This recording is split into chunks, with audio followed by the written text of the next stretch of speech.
I'm actually a millennial, so this is going to be interesting. Let's see if I can hold my attention. What was I going to talk about today? Thanks very much for having me over here in Kraków. It's been amazing so far. As you can see, I'm fully branded in soapconf gear. Well, this is just my only pink shirt, but I had to wear it, obviously, here at soapconf. I got a little bit of joking from my brothers, but you deserve it sometimes. Yes, today I want to speak to everyone about UX and customer success. I want to talk about how they can work together, two separate kind of industries within an organization, and how they can come together and make for a better organization as a whole, really. I work as a customer success manager at Optimal Workshop, and I think sometimes whenever I say to people, oh, I'm a customer success manager, the first thing that might come to their head would be, you just made that roll up. There's no such thing as a customer success manager. You've just walked into your new company and said, you know what, I'll be a customer success manager. Yeah, this is my new job now, yeah. So it worked anyway, and here I am. And no, it's been around for quite some time. Well, it's been really starting to be implemented now in the past 3 years, and implemented very successfully for those SaaS organizations. And it can be implemented into other organizations too if you're selling products, not just software, if you're selling services or anything like that. And what you're trying to do as a customer success manager is you really want to make your customer as successful as possible. A successful customer is someone who is getting value from your tools, from your products, and someone who, what you want to be able to do is, at the end of the day, they need to kind of be part of their working day and use your tools, use your products, and realize, actually, I'm much more efficient whenever I'm subscribed and using this tool. I'm much more effective whenever I use this product in my day-to-day work. So that's a successful customer, and that for me is someone that I know I can then retain and I can keep them subscribed to my software or product or tool. Now, obviously, there's lots of different organizations that do customer success, and we were quite new to it at Optimal Workshop. We have a suite of usability tools, so you can do card sorting or tree testing using our tools, but we wanted to not just have users, we wanted to have successful customers, people who kept using those tools for as long as possible. And to do that then, we introduced customer success into the organization. We didn't know much about it, so we started looking at organizations who did it really well, and not only did it well, but actually teamed it up well with their user experience within the organization, because we found that if the user was having obviously a positive user experience, then they were going to be more likely a successful customer. So there were companies like a great Irish brand, Intercom. There were other companies, of course, like Slack. I use Slack on a day-to-day basis now, and I couldn't imagine going into work tomorrow and not using Slack. So therefore, I'm a successful customer. It's making me successful, and now it's almost like addictive. I need to keep using this because I've no other choice, really. And there is plenty of other choice, but this is the one that works best for me. And as well, even like physical products, like the way Apple, they have their tools, and they're much more physical, and for any age of person can use Apple's products, from an older person to someone much younger. Like any of my girlfriend's sisters, they're always giving, sorry, I meant my girlfriend's sisters, not my girlfriends. I should have finished that sentence much quicker. They can edit that bit out, right? No, my girlfriend's sisters, they have kids, and they'd hand the iPhone or the iPad to the kids, and they're kind of making the kids successful because they go quiet and they're no longer kind of annoying people, so that's good. So that's why those tools are making people successful. But as well, we didn't want to just rip those off. We wanted to look as well at companies who didn't do customer success well, and therefore were having very, very poor user experience. So people who didn't do that UX well were companies like, and that's where I have to stop myself, because whenever I come to these types of conferences, I can't exactly start plucking out these names of different organizations, because that's whenever someone stands up and says, "Excuse me, Paddy, I worked lead on that UX project, and I built that company, or something along those lines. So it's quite dangerous to start naming companies who do bad UX. But I have managed to find one organization that got it all wrong. Their customer success was terrible because their customers were having a terrible user experience. Now, not many people know about this organization. They were called InGen, and they created the dinosaur theme park known as Jurassic Park. It was created by a gentleman named John Hammond, and they had a fantastic idea. It was a brilliant idea, and if it worked, it would have been fantastic. So they're trying to teach people teach people about the planet in prehistoric times, and to do so memorably, so these people could take these memories home with them and share with their loved ones. But the customers weren't successful because they couldn't take those memories home with them because they'd all been eaten. So they were highly unsuccessful, unfortunately. And I'm going to sort of dig down into that a little bit more now and find out why it was so unsuccessful. So to start with, there was things like technical problems. Obviously, if there's a technical problem within your UX, then obviously the customer isn't going to be successful. If I come to Jurassic Park and I want to see a Triceratops do what Triceratopses do, and they see this, I'm unsuccessful. I'm not seeing what I want to see. I'm not really learning much except for maybe why that Triceratops is lying on its belly for the past 16 hours. So technical issues were a real problem in creating an issue for their customers' success. And next to that then, we had very poor internal system. So for today's purposes, we'll call it their information architecture. Their information architecture was almost impossible to navigate. There was a real struggle trying to get from point A to point B within that internal system, and that was a very important internal system. It was what was used to lock doors and turn on electric fences, all quite key features in an island that has face-eating dinosaurs involved in it. Next to that then, there was also very poor support. The support was terrible. Support is a fantastic thing in UX, because, especially in customer success, because it helps lift that customer from possibly an unsuccessful moment and bring it over to a more successful point. And that's where the human touch can come in through customer success, and that's where support comes in. But Dennis Nedry didn't provide that type of support. Instead, he was more interested in stealing dinosaur DNA. And then, of course, there is a big problem with unruly staff. The staff were quite unruly in Jurassic Park. They weren't doing maybe what they were supposed to do. But if you think back, actually, maybe they were doing what they were supposed to do. They're predators at the end of the day. As well, with this GIF, something that I thought about too was the hygiene wasn't great either. So hygiene's a big part of your experience. If it's not clean, if it's not tidy, you're going to have a problem. And this doesn't look that clean and that tidy to me. It looks a little bit terrible. If I had this experience here at Soap Conference, I wouldn't be enjoying myself, and I wouldn't be a successful customer. All in all, what that led to is having your user interface was too close to your back end, and your back end was too much involved in your user interface, which led to dinosaurs in your lobby, which is not what you want at Jurassic Park, which is why ultimately they had very unsuccessful customers. And I'm using that as an example whenever I say unsuccessful customers. These are probably the most unsuccessful customers because they died. So now we're going to look at, okay, how do we prevent this, Paddy?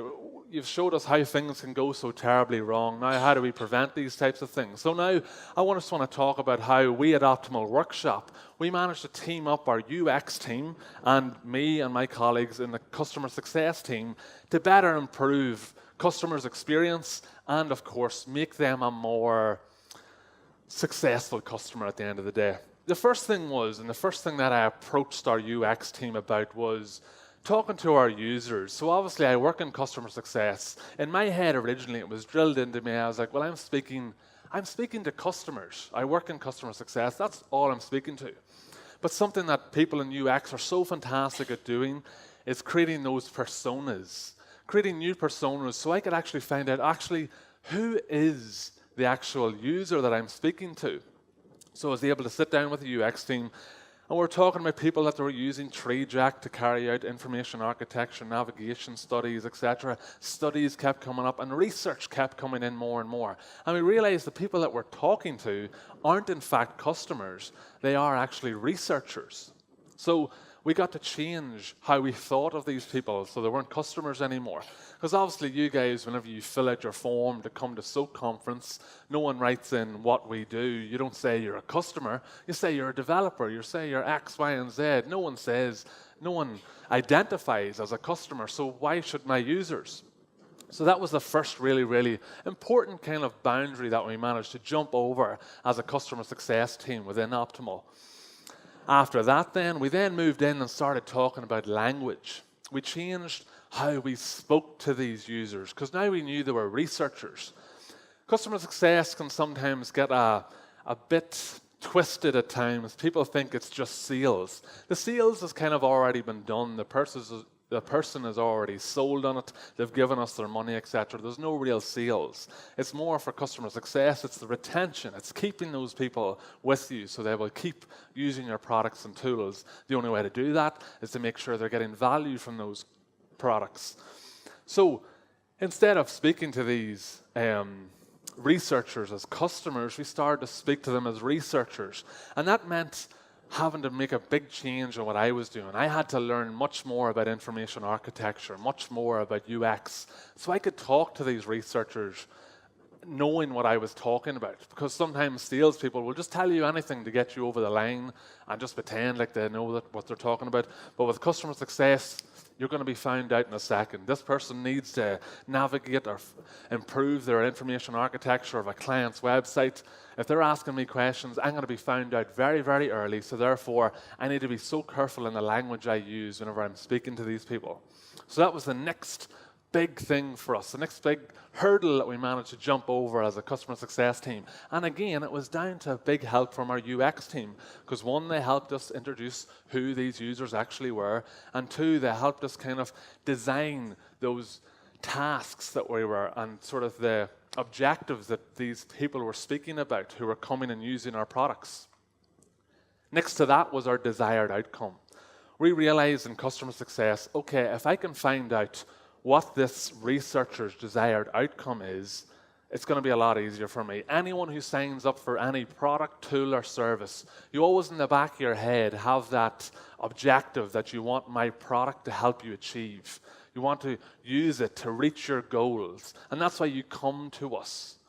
So in order for us to do that, we have to realize, okay, what is your desired outcome? So I can both manage your expectations. I can say, yes, we can do that, or no, we can't. And as well, I can help you get to that desired outcome. Not as quickly as possible, but as effectively as possible. So we in customer success were then able to create a customer pathway. But it's not just a customer pathway, it's a successful customer pathway. And now we were able to take back to our UX team and say, now we've got some information for you. We, on a day-to-day basis in customer success, speak to successful customers, not just any customer. So we can now take back to our UX team and say, this is what makes our customers successful. This is what makes our researchers successful. So let's design around this. So that's what we started to do.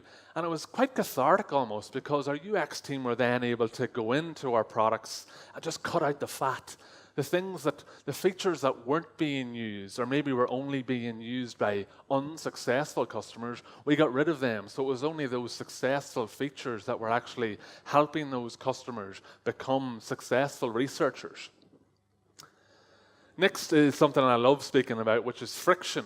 And it was introduced to me by another UX researcher named Per Axbaum. I'm sure a lot of people here know about him. He speaks on the UX podcast on SoundCloud, and as well, he's a Swedish dude. He loves UX. He's always at these different conferences around Europe.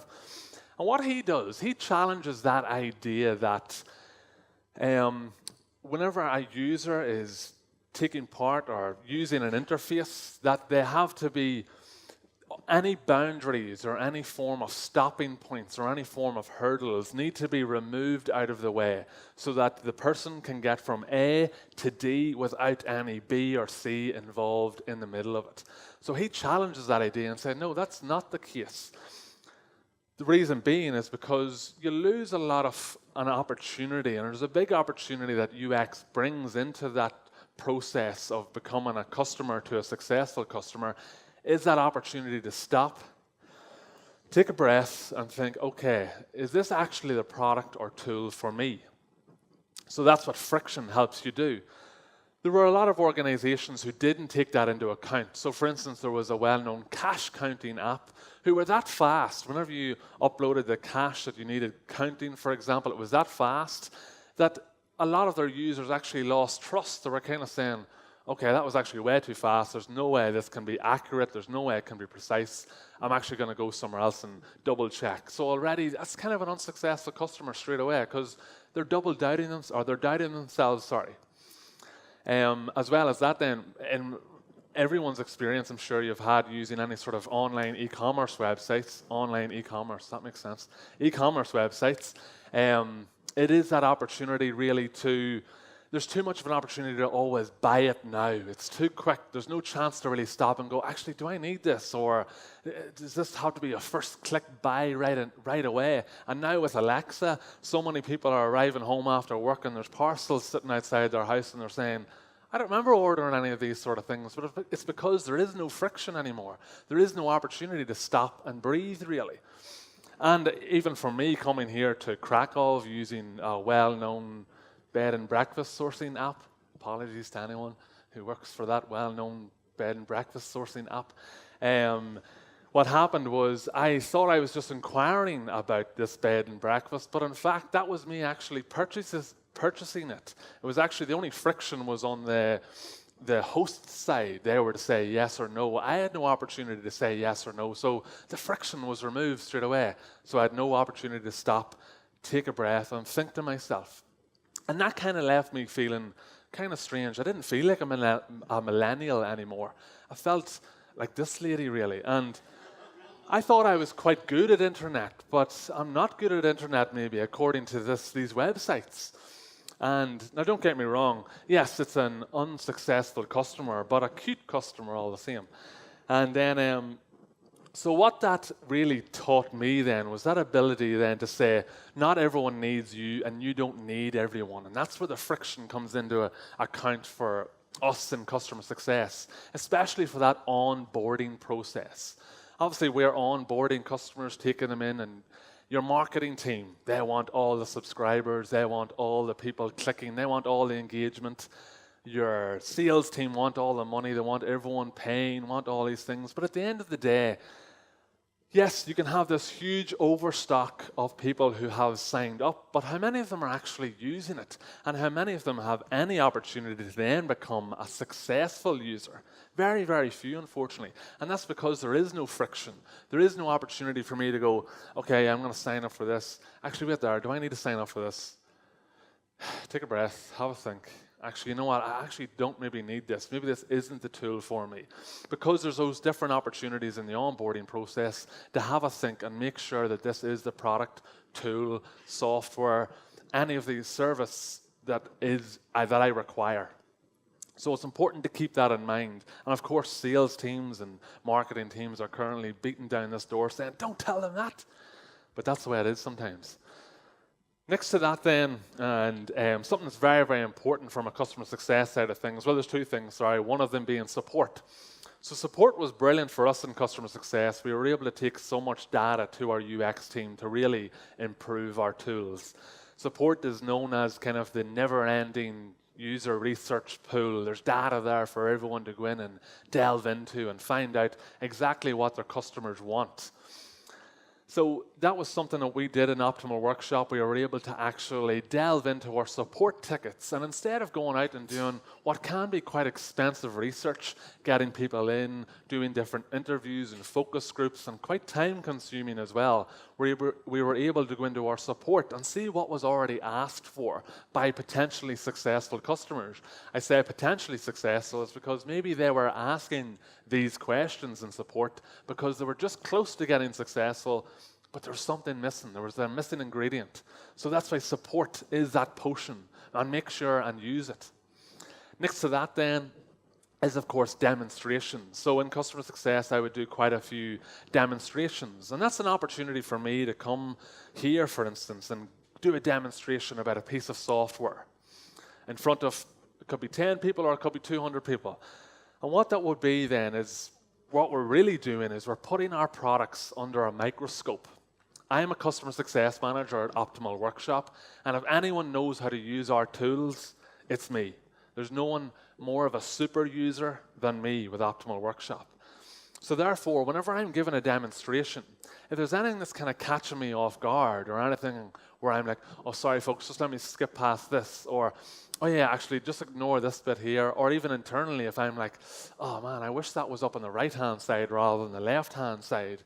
That's huge pieces of information for our UX team, because at the end of the day, like I said, I'm an Optimal Workshop super user. So if I'm struggling, imagine what that user who's maybe just started using the tool is experiencing.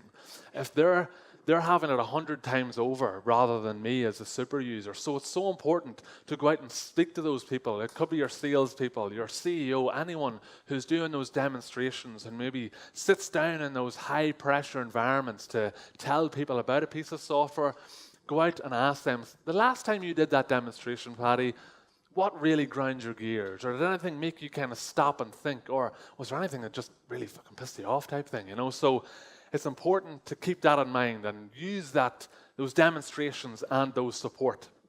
But all in all, that's what I wanted to speak to you folks today about. And thanks for the opportunity to speak about it, about bringing together your UX within an organization and using those customer success principles to improve that UX, and vice versa, using those UX principles to make for more successful customers at the end of the day. So a big thank you and sláinte. Thank you, Paddy. Okay, we have a lot of time for questions. Do you have any? Oh, don't say that. Is this beer or is this water? No questions? No? That's always a good sign. I obviously covered everything and everyone now knows what to do. I'm glad. Yeah, that's what I think. Exactly. That's always the way. You just said everything that was to be said. It was the perfect presentation. What can I say? Okay. Thank you, Paddy. Thanks a lot. There's actually one. We have one question. It wasn't perfect. It was 99%. And before you ask the question, is Brad here? Do you know you're the next speaker? You should be there. Okay. Thank you. Okay, thank you for the talk. It was really great. I have one question. Have you ever been in a situation when you said, okay, this is our unsuccessful customer. We shouldn't do what he's asking us to do. We should listen to successful customers and do stuff for them. Yeah, big time. At the start, I think I was too kind of dreamy-eyed, and I was like, it's all about the successful customer. Let's just concentrate on the successful customer. But you're right, it is so important to have a knowledge of what makes an unsuccessful customer. If you don't know that, then you're going to have unsuccessful customers that you're just not aware of. They'll be falling off, no longer using your tools. You'll see your revenues starting to drop. Your boss is getting a little bit more annoyed with you, these sorts of things. And if you're not aware of what an unsuccessful customer is, then how are you supposed to pick it out of a crowd type thing, you know? So that was really important to us. And a big part of that was, again, through our support. So through our support, we started to look at the tickets, not only for people giving that positive feedback, saying, oh, I love that this happens, or this feature, the tree testing, the pie tree is amazing, things like that. It was looking at people saying, Paddy, why does this take so long to download my raw data into a CSV file? Or, Paddy, why can't I download X, Y, and Z? These types of things. So immediately then we had to create a persona of what an unsuccessful customer was. Not so we could sort of categorize them, because obviously all customers are very, very different, but just so we knew which they were edging closer towards and how we can get them back on that pathway to success, really. Yeah, thanks. No worries.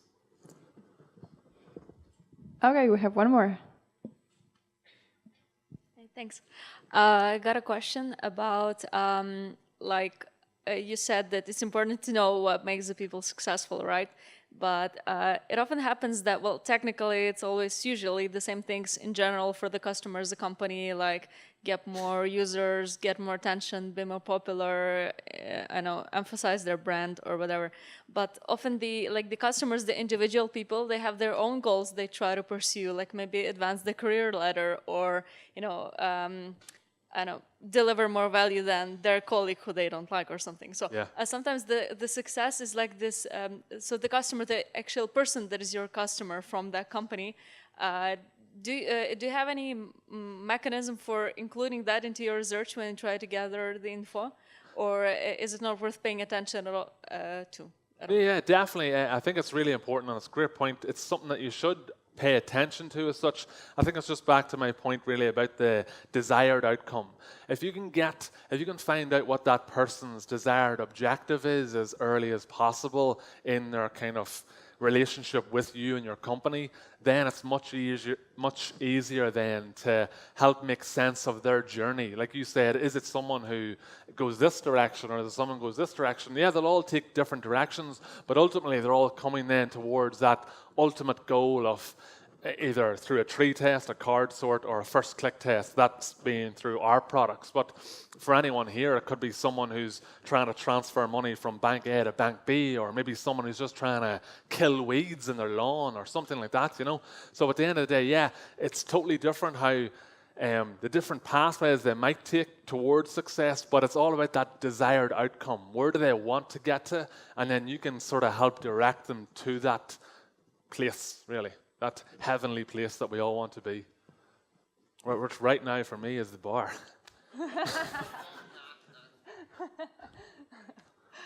Okay, we have one more. Nice one. Hey, thank you for the talk. It was really eye-opening. And I have a question, because how you deal with marketing. I feel like support and UX have a bit different goals and metrics. Like marketing is always urgency, buy now, think later, time-limited promo, and then you don't have the time for the friction. Totally. So it's a challenge, I guess. Oh, you're so right. And I think I'm kind of lucky because I work with Optimal Workshop. We're actually based in New Zealand. So I worked over in New Zealand for a few years, and the head of the marketing team was actually another Irish guy. So it was we were kind of friends already. We're both Irish, so we're kind of doing each other some favors. So that's just me, though. It's going to be a lot harder for other people. I think that's why I get to speak about it so freely, because Alan, he kind of gives me that kind of freedom, really. But what I would struggle with more is actually the sales team, because the sales team are much more kind of, let's get all the people on board, and they're not managing expectations at the start. It's more of a, we can do all these things for you, just sign the dotted line. And then for me to then say to them, as they're trying to then become a successful customer, and they're like, oh, Paddy, when can I start doing X? And you're like, oh, we actually don't really do that type thing. So that's something we had to cut out right at the start and be like, look, it's so important. Sales is now in Optimal Workshop. They actually are more into customer success than anyone, because it's all about trying to get into the mentality of the salesperson. Obviously, they want to reach commission levels or reach different KPIs that their bosses and CEOs, etc. But at the end of the day, if they can manage those expectations at that early stage, it's going to make for a lot better life for both the customer success team and the sales team. Because at the end of the day, if someone does come to me and said, oh, but Timmy said that we could do this right at the start, that's why I just paid all this money to do this, then I'm going to send them straight back to Timmy, and he's going to have a really bad day about this. So it's really kind of managing expectations and making sure that that your sales team have the same mentality as you as a customer success, not just customer success, but also as UX, getting a positive user experience out of that piece of software, tool, or service, or anything. Thank you so much. No problem. Thanks for the question. Anyone else? Okay, I think we're good. Thank you a lot, Paddy. Thank you, folks. See It you was later. great to have you.